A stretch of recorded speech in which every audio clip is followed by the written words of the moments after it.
Hello, it's me, Arden Lee, and I'm back again today. And today, I want to make a video about a subject that one of our members of the Re-Patterning Parlor brought up.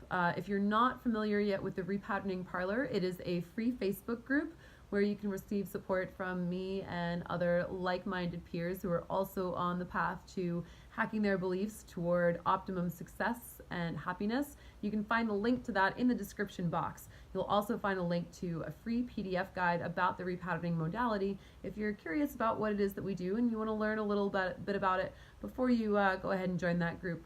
But go check it out, and I would love to see you there. It's another great place to get your questions answered.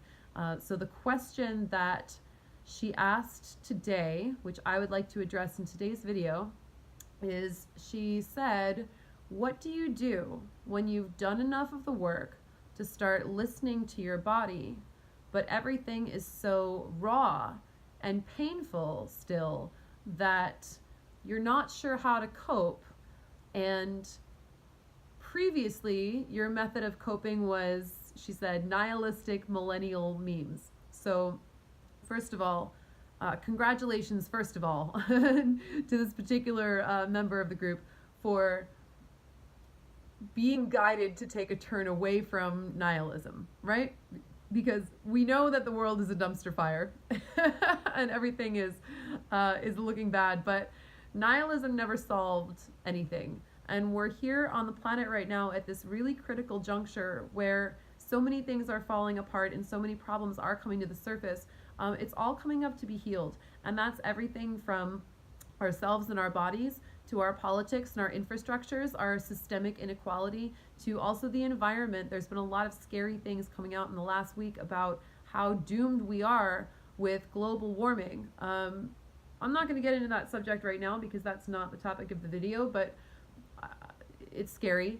And I want to say that I understand why nihilism is so popular right now because, you know, hey, fuck it, we're all going to die, whatever. But during the time that you are alive here on Earth, how is that working out for you? Are you happy? It just doesn't sound like a very pleasant way to spend your life. And, you know, as the original question seemed to imply, there is, I believe, a correlation between nihilism and desensitization. You know, when you are turned off from feeling, then it's easy to slip into that nihilism because you're not experiencing that same joy. There's not enough feeling or emotion or reaction in you to motivate you to really want to live. And at the same time, it's kind of a vicious cycle because then nihilism, this idea that everything is terrible and we're all just going to die anyway, also feeds the desensitization because it kind of says, like, if we're going to be nihilistic anyway, we might as well shut off all our feelings. Shutting off all our feelings leads to more nihilism. It's a vicious cycle. So first of all, congratulations to the person who asked that question for having the inner wisdom and guidance to turn away from nihilism because it's really not going to solve anything. There may be some cold comfort in it, but in the same way that there's cold comfort in desensitization and turning everything off in order not to feel things so intensely, which is a common trauma reaction as we've discussed before, we also lose that joy. You know, we lose that, we lose those opportunities. Hi, Virgil. We lose those opportunities for happiness. And, you know, what are we on Earth for in the first place? If not to enjoy things, right, Virgil? If not to enjoy cat purrs and soft fur and being petted, right? Yeah, you're a good guy. I mean, I could just say fuck everything, but that wouldn't be very fun. But that's a really great question, and I've been through that phase myself where finally, okay, I'm listening to my body, which I had previously turned off because, you done? Which I'd previously turned off because everything was too painful. And I used desensitization as a coping mechanism to deal with trauma. I said, well, I have to get through this one way or another, and my body can't sustain this feeling and continue to function, so I'm just going to turn everything off and then try to proceed with life as usual, which is not fun and, you know, not not terribly healthy either, although certainly it is an understandable thing that many of us have to do to survive. But when we do get to that safe space and we say, okay, I'm ready to heal now. I'm ready to undo all of this that has been done to me and that I have also done to myself as a response. And I'm going to start to listen to my body again and start to resensitize. And unfortunately, what can often happen then is that immediately the first thing that's going to come up is, holy shit, there is an incredible amount of pain in this body. There is an incredible amount of suffering that I've been through, that I've repressed, that I've stuffed down in this box. And what's often been said to me, my body worker his name is Gerasimos Stylianesis, he has repeated to me this idea, this common idea in healing, that in order to heal, we have to walk backwards out the door that we came in. So oftentimes, healing can be incredibly daunting because the first thing that we need to do in order to heal is process back through all of those terrible things that happened to us and acknowledge that they happened to us. Now, we don't need to relive our trauma. We don't need to bring it all back up again, but I do believe that there is that moment where we have to acknowledge that we went through something painful. It doesn't require bringing it up and going back into it and rolling around in it necessarily, but we do need to change our story to it. And looking at our relationship to our story, to our trauma, means looking at that story and saying, this happened to me and here's how I reacted, and I understand why I reacted that way in the moment, and I forgive myself and I forgive that person, even if I still believe that what they did was wrong and I don't want to be anywhere near them and I don't condone what they did. I'm still going to let go of any anger or any resentment I might hold, or anything in my body that is still attaching me to the emotionality around this story, and I'm going to rewrite that and I'm going to let it go. But in that process, there can be pain that comes up when we finally acknowledge all of the hardship that we've been through and all of the things that have been done to us that were not fair, that were not kind, that were cruel, and that were abusive. Then yes, absolutely, everything can hurt. And when you're in that phase, it sucks. But you want to remember, as Winston Churchill said, when you're going through hell, keep going. And the best thing to do in those instances is to start looking for things that feel good, and things that feel good and things that feel healthy, right? One of the ways that so many people cope with their pain to begin with is by doing things that feel good but are unhealthy. Codependent sex, addictions, retail therapy, things that may feel good and give us that boost in the moment, but that aren't really helping us overall long term. So you want to start looking toward things that feel soothing, that feel in a way wholesome. There's a big difference between soothing yourself by cooking a really delicious meal for yourself that makes you feel good about what you're eating, and what makes you feel accomplished by the fact that you cooked for yourself and makes you feel like, yeah, I got this together, I can create something beautiful, I can nourish myself, I can sustain myself, versus going out and spending a whole bunch of money on some really expensive shoes. I always keep coming back to the shoes analogy. It's just the one that's right there, whatever it is, or going out and, scoring some blow and deciding to, just forget all your troubles and, and get high and whatever. That's probably not really helping you either. So look for things that are soothing, but look for things that are soothing and healthy and sustainably healthy. In particular, you want to watch the people that you keep around you during this time. I know this has been a theme with our videos this week as well. You want to watch the quality of the people in terms of how they're making you feel.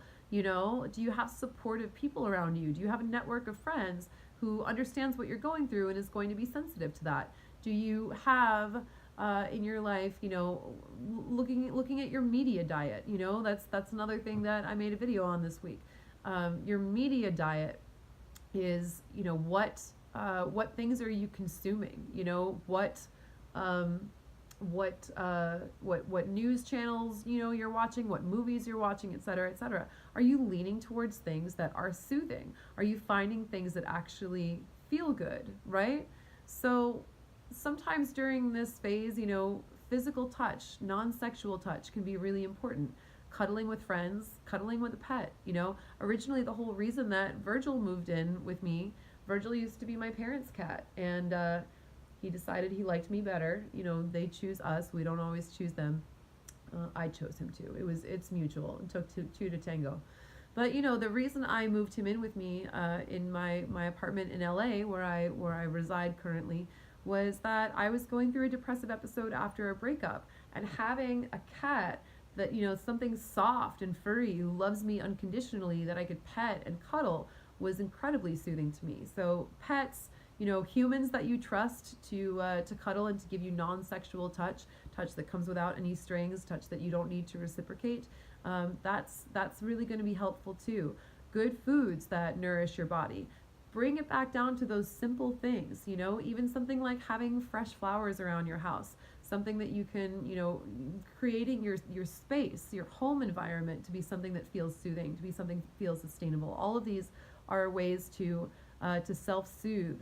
And remember too that part of resensitizing is this painful waking up, this spiritual awakening that we tend to think of, which I think is a huge component of resensitizing our bodies after trauma and really admitting to ourselves all of the horrors that we've been through. It's not easy. I know other people who have talked about, screaming, crying in the bathtub for weeks at a time because they couldn't handle all of the stimulation of waking up to what the world really was like, and to what had really happened to them, and their role in shifting and shaping society. So in a way, I also want to say, don't be afraid. Don't be afraid of the fact that, you are feeling pain now. Actually, it's actually a good sign, because it means that you are feeling, and there will be that capacity for joy. There will absolutely be that capacity for joy and for pleasure as well. And in the meantime, find those things that really resonate with your heart. Watch the movies that you loved watching as a kid. Going back and doing inner child work also is really important, because the things that we loved when we were children are often the things that we love on a soul level, that we're often talked out of as we grow into becoming adults. So returning to some of that innocence, finding ways of playing. Play for no purpose other than just to play. The value of play in our lives is so important.